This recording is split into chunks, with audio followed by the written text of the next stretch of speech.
দেখুন চলছে পেঁয়াজ লাগানোর কাজ। হ্যাঁ, 24 কাঠা জমিতে পেঁয়াজ লাগানোর জন্য 8 জন মানুষ নেওয়া হয়েছে। কেউ হলো লাইন বানাচ্ছে, আর কেউ হলো পেঁয়াজ বুনতেছে, কেউ আবার দড়ি দিয়ে লাইন সোজা করছে। এই যে এটা হলো আমি আমি পেঁয়াজ লাগাচ্ছি।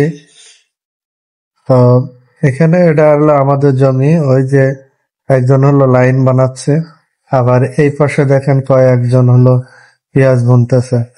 আর আজকে যে প্রখর রোদ, মনে হচ্ছে যে চৈত মাসের রোদ পড়ছে। এই রোদ্দুরে আসলে কাজ করা অনেক কঠিন। যারা মাঠে কাজ করে বা এই ফসল ফলায় তারাই জানে যে কতটুকু শারীরিক পরিশ্রম হয় এখানে। একটা মানুষের শরীরের স্কিন পুড়ে কয়লা হয়ে যায়। আর এই মাঠ আপনাদের আগেও দেখানো হয়েছে যে তখন প্রসেসিং চলছিল, লাঙল দিয়ে হচ্ছিল যে পেঁয়াজ চাষ করা হবে। পেঁয়াজগুলো আনা হয়েছে আপনার ফরিদপুর থেকে।